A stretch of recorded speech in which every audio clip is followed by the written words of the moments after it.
Buenos días desde la ciudad de Cáceres, en España. Mi nombre es Amador Durán Sánchez y soy profesor del Departamento de Economía, Financiera y Contabilidad en la Facultad de Empresas, Finanzas y Turismo de la Universidad de Extremadura, en Cáceres. Para mí es un auténtico placer el poder participar en este magnífico 19º Congreso Internacional de Gestión, Calidad, Derecho y Competitividad Empresarial llevado a cabo en la ciudad de Morelia, en Michoacán. Antes de nada, decirles que ha sido todo un honor recibir la invitación por parte del comité organizador, dándome la oportunidad de ofrecerle esta conferencia magistral sobre uno de los temas económicos que considero más importantes en la actualidad y que no es otro que la gestión económica de recursos naturales y más concretamente la gestión económica de los recursos hídricos. Mi especial agradecimiento al doctor Federico González Santoyo, presidente de la organización, y a la doctora Marta Beatriz Flores Romero, vicepresidenta del área de Ciencias Administrativas y Económicas. Espero mi conferencia sea de conformidad a tan selecta y prestigiosa audiencia. Gracias al marco de este congreso, espero poder mostrarles la importancia que para el medio ambiente tiene una adecuada asignación y uso de los recursos naturales escasos y abrir un posible debate sobre cómo la población afronta el reto de la gestión eficiente del agua en un horizonte temporal cargado de incertidumbre por las consecuencias adversas en el régimen de precipitaciones anuales debido al cambio climático. Agradezco una vez más la confianza depositada en mí y quedo a su disposición para cualquier duda que pueda surgirla tras mi exposición. En estos momentos paso a compartir una pequeña presentación que espero les sirva de ayuda para seguir mis explicaciones.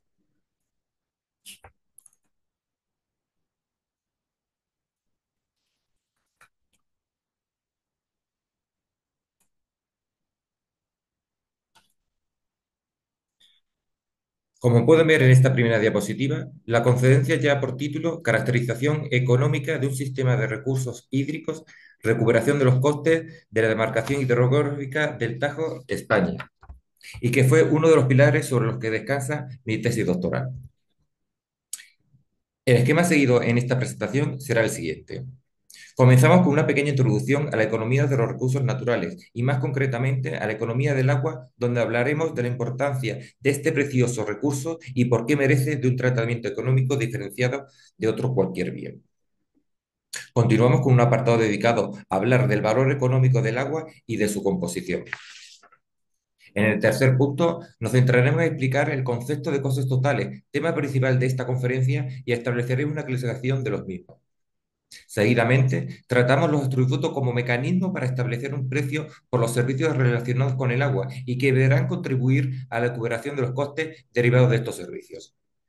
En el apartado 5, analizaremos con datos reales el nivel de recuperación de los costes reales en las distintas demarcaciones hidrológicas de España y concretamente en la demarcación del Tajo, para terminar con unas conclusiones alcanzadas a la vista de los resultados expuestos. Pues bien, permítame comenzar citando un pequeño párrafo extraído del preámbulo de la Ley de Aguas española que constituye un buen ejemplo de la importancia que los recursos hídricos tienen para el sector humano y los ecosistemas. Dice así, el agua es un recurso natural escaso, indispensable para la vida y para el ejercicio de la inmensa mayoría de las actividades económicas. Es irreemplazable, no ampliable por la mera voluntad del hombre, irregular en su forma de presentarse en el tiempo y en el espacio y fácilmente vulnerable, siendo susceptible de usos sucesivos. De este pequeño párrafo podemos extraer algunas de las características básicas de estos recursos. Constituye un recurso unitario, es decir, no debe establecerse diferencias entre aguas superficiales o subterráneas provenientes de ríos o de lagos. Es un bien finito que se regenera a través del ciclo hidrológico. Debe supeditarse al interés general, por lo que su uso por particulares debe regularse y requiere de una planificación hidrológica e instituciones que lo gestionen. Por todas estas singularidades se le otorga la denominación de bien de dominio público. Este término de dominio público fue objeto de controversia durante años, controversia que fue solventada por el Tribunal Constitucional estableciendo al dominio público como una propiedad pública fuera del comercio, perteneciente a una administración y destinada a un fin público. Perdón. En nuestro caso, centrándonos en los recursos hídricos, el dominio público hídrico coincide con el cauce del río, sin incluir los márgenes. Estos márgenes sí están sujetos a ciertos tipos de limitaciones en las denominadas zonas de servidumbre de 5 metros y zonas de policía de 100 metros. Actualmente existe un aumento de la presión ejercida sobre los recursos hídricos que los hacen vulnerables. Debemos recordar que los recursos realmente disponibles son aproximadamente el 1% del agua total en el planeta, lo que le otorga la propiedad de recursos escasos. Precisamente, debido a esta escasez y a la presión sometida, uno de los objetos de la política hídrica de cada país debe ser la adecuada distribución entre los distintos demandantes y la conservación del medio ambiente. Para evitar los posibles abusos de los recursos hídricos, los servicios relacionados con el agua están recogidos en los denominados servicios de interés económico general, fuera del comercio privado y sujetos a normas con la finalidad de hacer respetar el interés general sobre el interés privado. La derivación clásica de economía, como la ciencia que ocupa la gestión de recursos limitados susceptibles de usos alternativos, se ajusta perfectamente al caso particular de los recursos hídricos. Los usos del agua son múltiples: alimentación, higiene, agricultura, ganadería, industria, servicios o mantenimiento del patrimonio natural. Su disponibilidad es limitada y, por tanto, no todas estas demandas pueden ser satisfechas. Por ello, es necesario establecer reglas que establezcan un reparto equitativo entre los distintos usos.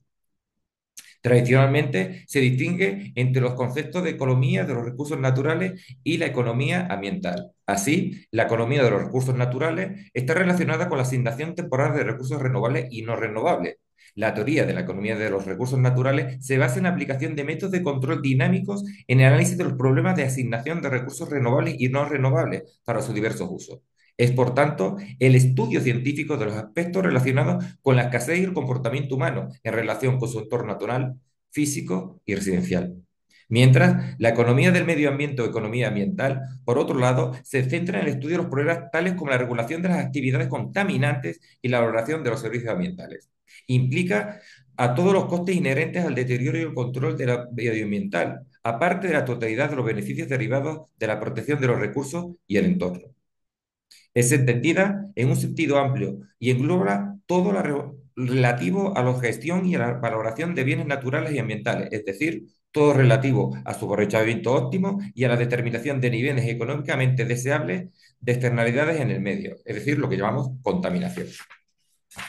Al estudiar la economía de los recursos naturales, no podemos dejar de hablar de las aportaciones realizadas por la economía ecológica. Dos de las más importantes son: por un lado, recoge aportaciones desde campos tan diversos como la ecología, la economía, la sociología o la geología, y por el otro, el énfasis puesto sobre el concepto de sostenibilidad, estableciéndose como meta de las políticas económicas ambientales el equilibrio entre el desarrollo y el mundo biológico que lo rodea. La evolución de la economía humana ha pasado de una era en la cual el capital hecho por el hombre era el factor limitante para el desarrollo económico, a una era en la que el factor limitante ha pasado a ser el capital natural que todavía existe. Mientras la economía neoclásica considera el capital como un recurso escaso, no ve límites en el uso de recursos naturales. La perspectiva de la economía ecológica enfatiza en el agotamiento de los recursos y de los servicios que estos prestan. Centrando dentro de la economía ecológica o medioambiental, en los sistemas de recursos hídricos, estos poseen diferentes tipos de naturaleza, estrechamente relacionadas entre sí. Por un lado, existe la naturaleza física, las características físicas del agua, que le permiten su uso como medio de transporte de cargas y residuos, la regeneración de energía, disolver la carga contaminante o de desechos procedentes de su uso, dar soporte biológico a la flora, la fauna y los seres humanos, su uso como un elemento creativo y de esparcimiento para el ser humano. Por otro lado, gracias a su naturaleza sociopolítica, hoy en día el recurso hídrico juega un papel muy importante en las decisiones políticas y sociales de los gobiernos, además de condicionar la vertebración de los territorios. Por su naturaleza legal e institucional, el agua es considerada como un bien público que ha de administrarse conforme a planes y leyes que regulan las asignaciones de recursos a los diferentes sectores de la población. Por último, podemos hablar de una naturaleza económica. Hemos hablado de que el agua es considerada como un bien económico. Es un recurso natural limitado que los sectores económicos utilizan para generar bienes de producción. En una asignación económica eficiente, el beneficio marginal del uso de los recursos deberá ser igual para todos los sectores con el fin de maximizar el beneficio social. En otras palabras, el beneficio de usar una unidad adicional de recursos en uno de los sectores debería ser el mismo que en otro sector. Si no es así, la sociedad asignará agua a los sectores en donde los beneficios o retornos fueran lo más altos. Y recordemos, la asignación de recursos hídricos debe basarse en la equidad, cuyos objetivos se refieren principalmente a la justicia en la asignación de agua entre grupos económicos dispares. Precisamente, la característica más significativa del agua en relación con su demanda sea la gran diversidad de formas que opta su uso. Es por ello por lo que el significado del concepto de demanda puede resultar confuso a referirnos del agua. El término demanda suele utilizarse en cuatro acepciones diferentes dentro del contexto de la gestión de recursos hídricos. Primero, el uso del agua, que es la cantidad de agua que por unidad de tiempo que recibe un cierto usuario. El uso del agua, directa o indirecta, es la base de la vida humana y es uno de los grandes pilares del balance hídrico de un año. Consumo de agua, agua que no puede ser disponible para su posterior reuso o devolución al medio. Con necesidad de agua nos referimos a los niveles deseables o recomendados de uso. En el caso concreto del uso urbano, beber, cocinar, asearse, etc. Demanda económica del agua. Para los economistas, el concepto de demanda se refiere a la relación para un tiempo dado y dentro de un mercado definido entre el precio por unidad de producto o servicio y la cantidad de los usuarios que están dispuestos a adquirir ese precio. Desde el punto de vista microeconómico, las curvas de demanda describen el comportamiento de los consumidores en función del precio de un bien. Esta diversidad en los posibles usos del agua provoca que exista competencia por conseguir el recurso debido a la escasez relativa del mismo. Con respecto a los usos del dominio público hidráulico, distinguimos entre usos generales, bañarse, abrevar, ganado, navegación, etcétera, que no precisan de permiso o concesión, de aquellos otros privativos que sí precisan de una concesión administrativa para llevarlos a cabo. Al entrar en colisión el uso del agua por parte de los distintos usuarios, los planes de cuenca deben incluir un orden de prioridad en el uso del recurso. A falta de ello, el orden de preferencia será establecido en el artículo 60 del texto refundido de la Ley de Aguas Española. Como se observa en la figura, la ley establece prioridad a aquellos usos sociales frente a los económicos. Así, en la base de la pirámide, se sitúa el abastecimiento de agua urbano, los usos agrícolas y la generación de energía, los tres pilares que sustentan el bienestar humano. El agua es un recurso natural muy importante que cumple funciones de carácter económico, social y medioambiental. Es un factor de producción utilizado como input en múltiples actividades económicas, agricultura, industria, producción de energía, etc. Un bien de primera necesidad y un elemento imprescindible configurador de los sistemas ambientales. En el siglo XVIII, el economista Adam Smith plantea la paradoja del diamante y el agua, en la cual explica la diferencia que existe entre los conceptos de valor y precio. A pesar del agua ser esencial para el sustento de la vida, sin embargo, es vendida a precios muy bajos. Por el contrario, los diamantes cuya utilidad real, valor para la vida es nula y sirve únicamente en su condición de joya, se venden a precios altísimos. Vemos que la unidad total del agua es mayor, perdón, que la utilidad del agua es mayor, pero tiene una utilidad marginal inferior debido a su abundancia relativa. Por lo tanto, si el precio del agua dependiera solamente de su utilidad, debería ser mucho más valorado. Hablemos ahora del valor total del agua. Centrado en su vertiente económica y desde la perspectiva de la economía neoclásica, el concepto de valor tiene su fundamento en el hecho de que todas las actividades económicas de la sociedad están orientadas a aumentar el bienestar de los individuos y son ellos mismos quienes pueden valorar su propio bienestar. Así, en términos económicos, el valor del agua para un usuario es la máxima cantidad que éste está dispuesto a pagar por el uso del recurso. Otro concepto asociado al valor es el coste total. Para estudiar la eficiencia económica en la gestión del agua es necesario confrontar los costes involucrados en su suministro, tanto directos como indirectos, con el valor del agua en sus diferentes usos. Los costes totales se calculan por la suma de los costes de oferta, costes de oportunidad, capital y mantenimiento, más las externalidades ambientales, costes ambientales, y las externalidades económicas. Existen diversos métodos para establecer el valor del agua, pero entre ellos destaca el basado en el movimiento a través del ciclo hidrológico, que considera el valor del agua y todos sus usos posibles en una región. Así, el valor total de un cuerpo del agua se compone por, en un primer lugar, se estima el valor de recurso considerado como bien privado, ya sea bien intermedio o final, y en el segundo término se cuantifica el valor del agua en su dimensión de bien público, diferenciando entre las funciones ambientales y sociales que ejerce. Para que el agua pueda tener un valor económico es necesario que sea considerado como un bien económico.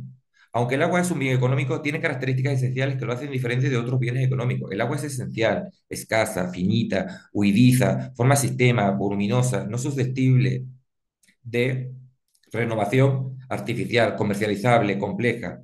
En forma individual o combinada, esas características implican que en la asignación y uso del agua se tendrán que tomar en cuenta una serie compleja de intereses económicos.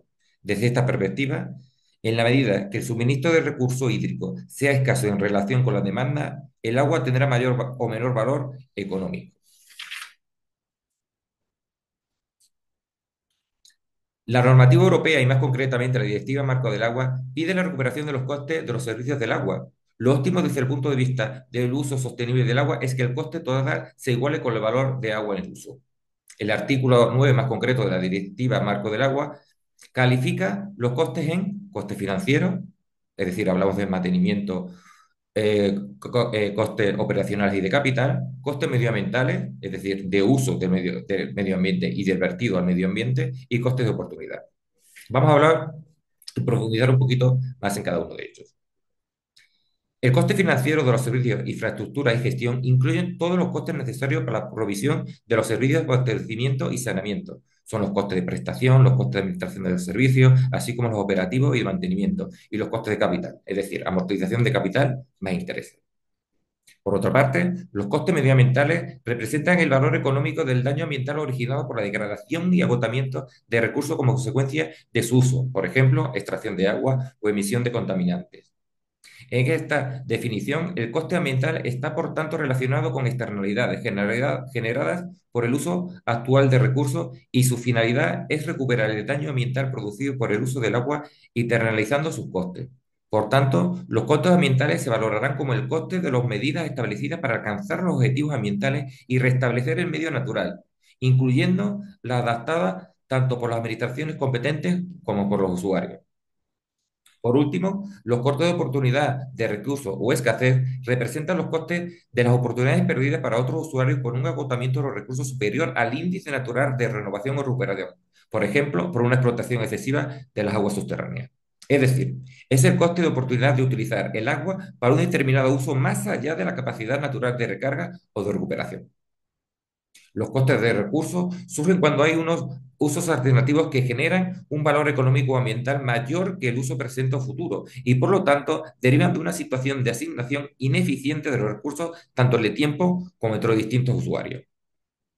El cálculo de estos costes de servicio está, por tanto, determinado por la agregación de los costes directos, exclusivamente asociados al servicio, y los costes indirectos, normalmente compartidos. Es decir, y profundizando en cada uno de ellos, costes directos. Son la suma de los importes que les sean directamente imputables, correspondientes, por ejemplo, a los gastos de personal, gastos corrientes en bienes y servicios, amortizaciones de inversiones, cuotas netas de intereses por operaciones de arrendamiento financiero, gastos en transferencias corrientes y de capital y otros gastos no financieros relacionados con la prestación de servicios. Y por otro lado, los costes indirectos, que son gastos relativos a la administración general recogidos en la clasificación por programas de los presupuestos de entidades locales. Se imputa proporcionalmente cada servicio atendiendo al volumen de gasto. Por tanto, concluimos que el valor de agua para un usuario será la máxima cantidad que éste esté dispuesto a pagar por el uso del recurso. Esta cantidad será el equivalente a los costes totales definidos con los costes ocasionados por la prestación del servicio y será la suma de los costes financieros, los ambientales, de recursos o de oportunidad. El medio asignado para cubrir o hacer frente a estos costes será el establecimiento de tributos, que dependiendo de su titularidad podrán ser tributos estatales sobre el uso de dominio público hidráulico, tributos recuperadores de costes de las infraestructuras hidráulicas o tributos sobre vertidos. También están los tributos autonómicos, como el canon de saneamiento. Y por último, los tributos locales, como las tasas de abastecimiento alcantarillado, saneamiento y contribuciones especiales por obras en mejoras de servicio. Los tributos estatales, por tanto, corresponden a los servicios en alta, cuyos destinatarios son las administraciones locales, en el caso de uso urbano, y las comunidades de regantes para el uso agrícola y ganadero. La factura del hogar, es decir, lo que realmente paga el usuario urbano por los servicios relacionados con el agua, lo componen las tasas de abastecimiento, alcantarillado y saneamiento junto con los cánones autonómicos de saneamiento. A partir de estos tributos se establecerá el precio del agua, lo que normalmente se conoce como tarifa del agua. A la hora de elaborar estas tarifas, habrá que tener en cuenta una serie de objetivos a cumplir. Por ejemplo, la sustentabilidad, la eficacia y la equidad. Es decir, las tarifas deben ser un instrumento de política medioambiental, un incentivo al ahorro y fomentar la eficiencia de su uso. La Comisión Europea, a través de la Directiva Marco del Agua, propone una ecuación de partida para el cálculo de las tarifas basada en dos componentes fundamentales: un tipo fijo donde se recogen los distintos tributos aplicables y otro componente variable que estará en función de la cantidad de recursos utilizados y de la contaminación producida.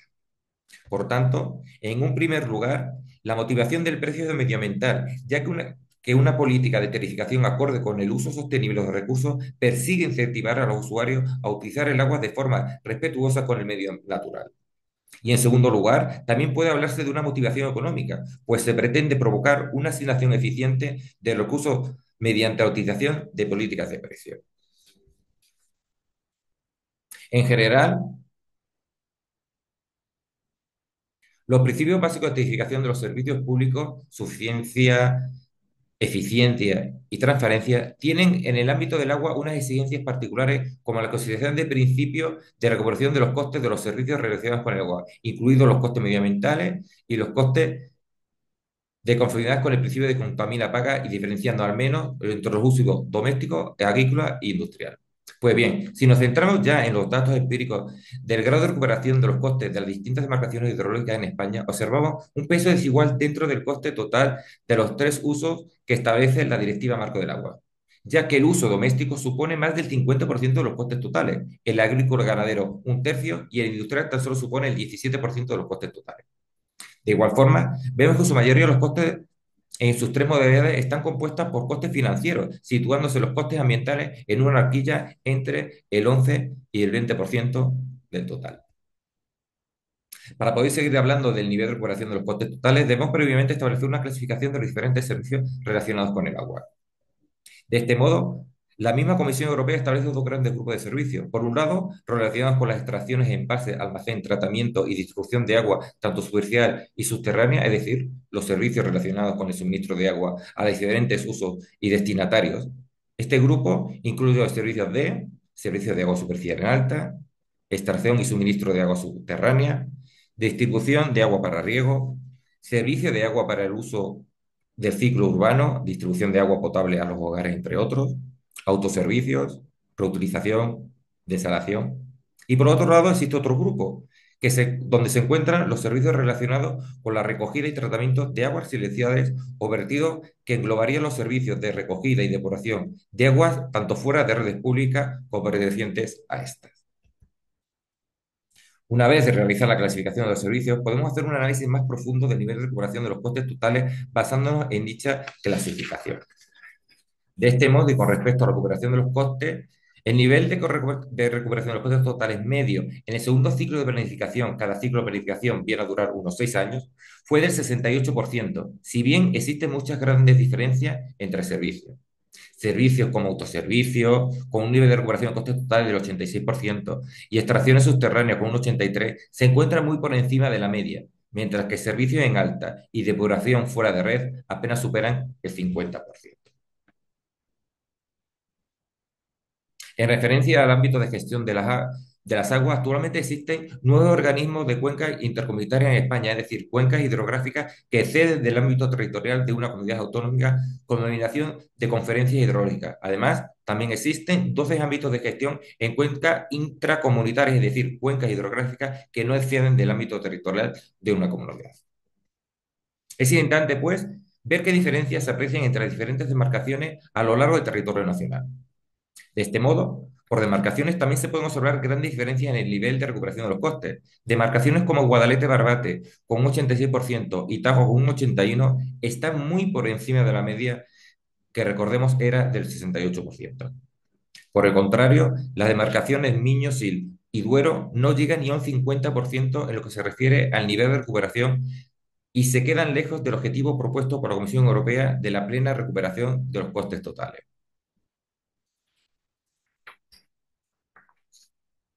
Ahora pasaremos a analizar el nivel de recuperación de los costes totales, centrándonos en los diferentes usos a los que puede destinarse el agua. Recordemos que estos usos eran el doméstico, el agrícola ganadero y el industrial. Para el uso doméstico, su media del 71% se encuentra muy por encima, no muy por encima, vamos, se encuentra por encima en tan solo 3 puntos de la media general, que era del 68%. Por servicios, dentro de uso doméstico, la mayoría de los servicios superan el 80%. Lastran el resultado de los servicios en alta, saneamiento en red y instalación, que apenas superan el 60%. El servicio de riego no se contabiliza dentro de un servicio doméstico al tener un uso particular. Al contrario que el uso doméstico, el uso agrícola ganadero se sitúa por debajo de la media general, con un nivel recuperación de los costes totales del 63%, es decir, 5 puntos por debajo de la media y lejos de los objetivos de la Directiva Marco del Agua de plena recuperación de los costes totales. Los mejores resultados se obtienen en los servicios de extracciones subterráneas, autoservicio y desalación. Queda mucho por hacer aún en servicios como reutilización que apenas recuperan el 17% de los costes.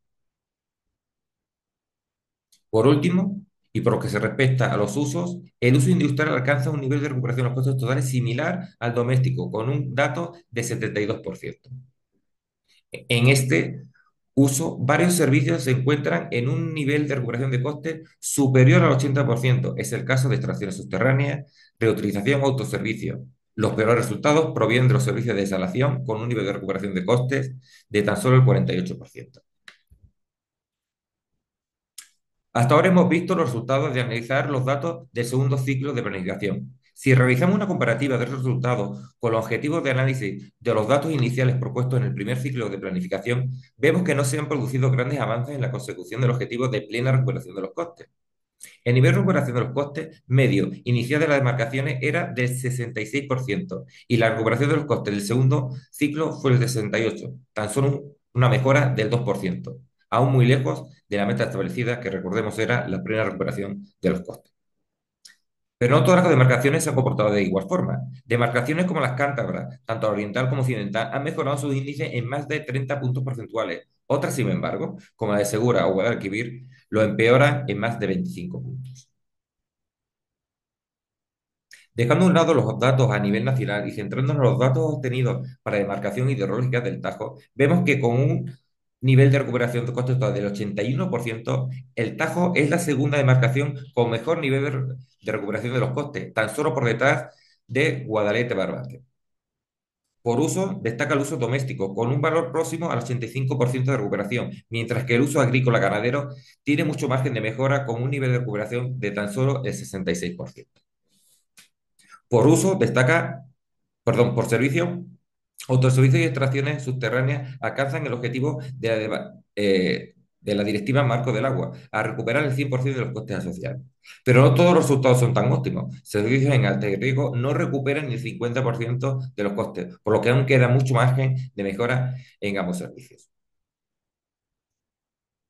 Si realizamos una comparativa entre ciclos en la demarcación hidrológica del Tajo, observamos cómo se ha producido un incremento del nivel de recuperación de los costes totales de 7 puntos con respecto a los datos iniciales de la marcación hasta alcanzar el ya mencionado 81%. Esto supone que si para la nacional solamente aumentaba un 2% y para la demarcación hidrológica del Tajo un 7% el aumento entre ciclos, quiere decir que algo se está haciendo mejor en esta demarcación. Pero mientras el uso del doméstico y el agrícola ganadero mejora sus resultados, el uso industrial ha empeorado su índice de recuperación en más de 4 puntos. Pues bien, una vez vistos los resultados obtenidos en los análisis de nivel de recuperación de los costes totales en las distintas demarcaciones españolas, nos encontramos en situación de alcanzar y decir algunas conclusiones. Primero, que el nivel de recuperación de los costes totales del segundo ciclo hidrológico es del 68%, lejos aún del objetivo fijado por la Comisión Europea de plena revolución de los costes asociados a los servicios del agua, y que, recordemos, pretenden una mayor eficacia en la incineración de los recursos hídricos y la conservación de los ecosistemas acuáticos asociados. Segundo, existen grandes diferencias en nivel de recuperación de los costes entre demarcaciones, diferencias causadas tanto por las localizaciones geográficas como por la eficiencia en la gestión de los recursos por los distintos organismos de cuenca. Tercero, los servicios con mayor nivel de recuperación de costes totales por encima de la media son autoservicios, extracciones subterráneas, abastecimiento urbano y reutilización. Y por el contrario, los servicios con menor nivel de recuperación de costes totales debajo de la media están riego, servicios en red, desalación, servicios fuera de red y servicios en alta. Por tanto, debemos fijarnos en que tan solo se recuperan 2 de cada 3 euros invertidos en la prestación de los servicios, lejos del objetivo fijado por la Directiva Marco del Agua de plena repercusión de los costes.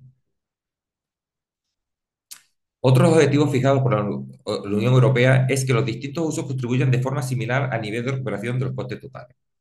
A este respecto, podemos concluir que si bien los tres usos alcanzan un nivel de recuperación de costes totales lejos de los objetivos de plena recuperación de la Directiva Marco del Agua y poseen un peso desigual dentro del total de costes, los tres presentan nivel de recuperación de costes parejos, es decir, muy similares.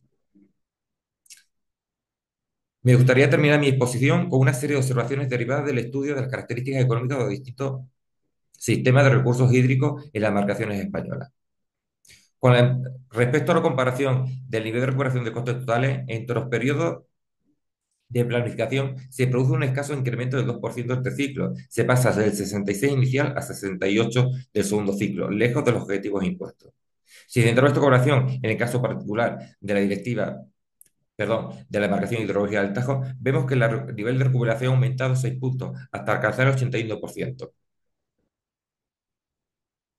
En esta demarcación, uno de los grandes problemas de gestión son las pérdidas de agua que suponen más del 27% del total.